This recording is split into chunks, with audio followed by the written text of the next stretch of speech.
All right, so I wanted to make this shorter and a lot quicker. I actually made a video already, but it is way longer. It's like 18 minutes. So that's not the one I want to use. I want this one to be a lot shorter. So you can literally just watch it on Twitter or wherever and just be like, all right, cool. I got this. I got the synopsis of it or the layout of what's going on there, and we're good. Perfect. All right. So I just want to kind of give a couple details and a couple thoughts and just a breakdown of how the year went at Siena Heights and everything moving forward, and just give some insight on kind of what it is from my perspective and from my lens in the space, and kind of just be done with it type of thing. I don't want to get into any rants or post any crazy long Twitter like threads or anything like that. Although I will say, like, people that post threads, I do read them and they're actually really cool. So I do like them. I do like reading them. I don't want to do it. I just don't want to do it. But anyway, so our first year was really a rebuild from top to bottom. Like, it was more so than not figuring out what exactly needed to change. So obviously Siena Heights has been around for a couple of years. I'm the fourth director in 4 years. So they've had a new one every single year. So obviously something at the top is not what it should be, right? Or has not been what it should be. So now the big thing for me was having two things in place, and this is not my number one or number two. These are my number two and number three. But like, these two things are super important to make sure that the program or space or ecosystem that you're trying to involve yourselves in is operated correctly. So big thing is obviously understanding your expectations, understanding like your self accountability and what you are expecting to have happen, what you expect it to look like, what you need it to look like, and what you need to operate within that space and that system properly. I think the next thing is making sure that people above you or that are overseeing or that are helping you in that understand it as well.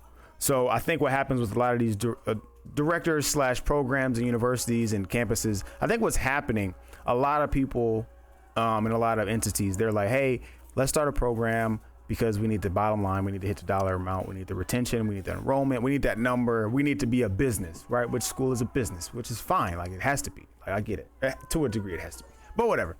But what happens is a lot of times when a director pops into the scene or it switches to a new scene or to a space that is ill-equipped for understanding the vision of the director, the layout, and the director might not understand in depth what their vision is to be and what they want it to look like and how it should look. Like, that's when it causes a lot of conflict, and it more times than not, I feel like it hasn't worked out, which is why you see directors like they're kind of job hopping from place to place. And this is why you see, and that's part of it. Another part of it is obviously the money, which that we can get into that in a second. But I think they go hand in hand to a degree. So like, those 2 points are really important. I feel when you're getting into this space, like, you have to make sure, like, and check yourself on, this is what I need this program to look like. This is what needs to happen for this program. This is what I need to do at the helm, and this is what it needs to look like. The next piece is making sure that other people, whether it be administration or at the athletic department or the president or whatever it is, like, they need to make sure they're on the same page you are. To that point, my administration and the AD at Siena Heights, they were not on the same page I was on, which is okay. And I say it's okay because in my situation, number one was taken care of. I knew what the vision had to be. I knew what the expectations for the program were, and holding myself accountable and making sure I did my job. So when I was able to make sure I knew what I was doing and I had it shaped out and mapped out the way I needed to be, when it started to take shape and turn into what I told them it would be when I got there, and they started seeing it, it was easy for them to get on board, right? But there's that, like, time frame where they're just unsure, which is understandable. Like I said, 4 years, 4 directors. There's got to be a wait and see approach to a degree. I'm fine with that. But they were quickly, once they saw what was happening, they were quick to say, okay, Coach Rob burned his boat from the jump. He's all in, and if it didn't succeed, like, he was dying with the ship. So let's burn our boats too, because we're all in on Coach Rob and the vision and what Siena Heights esports looks like. So that was a blessing, obviously. And this whole thing has been a blessing, right, in itself. So, and the reason why I said those two things I mentioned were 2 and 3s because faith is 1 for me. But anyway, like with the recruitment numbers, like we had a recruiting number that we had to hit or that we were supposed to hit when I got here this year. And let's be honest, I won't tell you the number, but the number that I received when I got here was the biggest number that they have ever tried to get from any of the directors. So I don't like, and this was when I got hired. So that in itself, I was like, oh, I don't understand. But whatever. So long story short, we hit the number, we surpassed the number, but it was just always kind of funny looking back on it and saying, well, that was, so you kind of believed what was going to happen, but you just didn't want to say it. That's that was my thought process. But anyway, so we're heading into year 2. And a lot of the foundational pieces that we were trying to get set in stone for the program and doing the job the right way and not worrying about not being goal oriented, but being system oriented, has kind of started. It's taking shape and people on campus are starting to notice it. Like higher ups are starting to notice it, which is good. You know, and if you follow me on Twitter or anything like that, you always see, or not always, but more times than not, you see, always make a tweet at the end of the night, and it's got 1% better today. And I take that very seriously because there are some nights you won't see me post it because there are some nights I feel like I did not get 1% better today, right? And I feel like that's not a goal, that's a system in place for me where I feel as though I am always going to be striving for something that can never fully be attainable. I feel like the problem with goals is once you obtain that goal, there's a lull period after the gratification or the high. There's a crash until you find the next goal. So it's super inconsistent. This is just what I feel. You know, you can have the disagreements on that. That's fine. These are just all opinions for me. But being able to be at a base level and try to get 1% each day at the base level and try to get 1% each day at the base level, try to get 1% every day. Like that for me is something that you'll never obtain fully. You'll never accomplish and perfect that craft.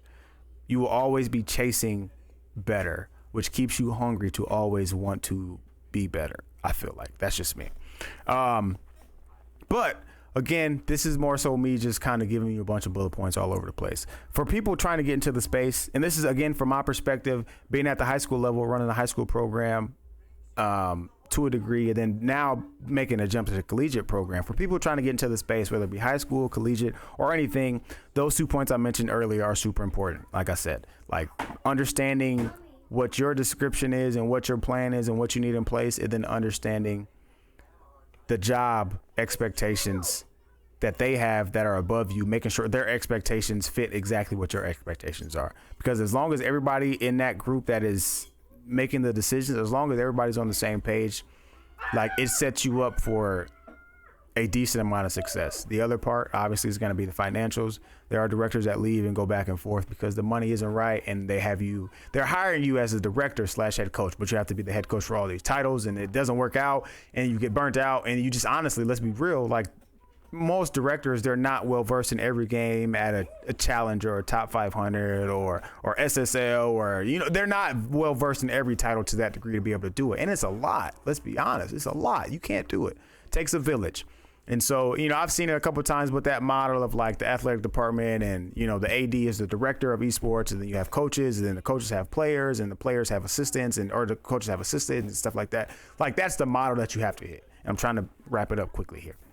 So like that's important. But if you're trying to get into the space, understand what it is you're trying to do. Understand what you want it to look like, and make sure that you get an administration or people that are working with you that understand that as well. Because if you don't, or you come in with expectations that aren't met, or something happens that isn't fitting what you thought it would be, like it throws a wrench to the game really quickly, and you find yourself on the outs, like starting from ground zero because you're frustrated now, and it doesn't operate the way you expected it to.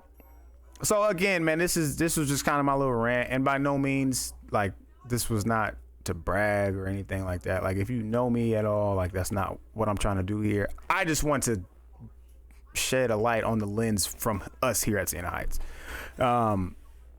especially with how the program had been in the last couple of years, and this year just getting better at the little things, doing the ordinary things extraordinarily, like doing the extra things, right? Doing the extra things that like people don't think of, that people don't take into account. So again, man, with the space itself in esports, it can be toxic. It can be super uplifting. You know, there's a lot of stuff going on, a lot of different things, and a lot of different topics. We can always get into those at another time, like 1v1 or whatever, like on a other instance or another time. But I just kind of wanted to shed a light on what we're doing here, and let you guys know, man, like the space it's a blessing to have the space that we have, but it is also our duty to do our job and make sure that we progress it and we do it the right way.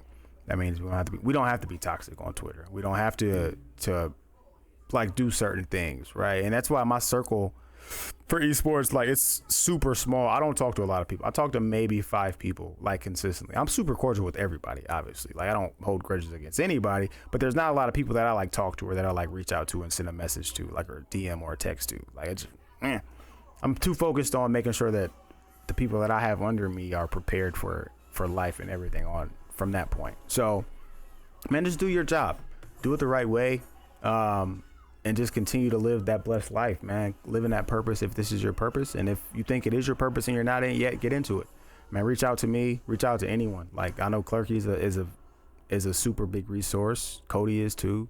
Lamar, Graham, Antor, Doc, like, all these people, bro. There are so many. Danielle from LTU. Like, there are so many people that can be a resource if you just, like, reach out to them. So go about it the right way, man. Continue to do what you do the best way and the best version that you can do it, man. Be blessed, and I love you guys.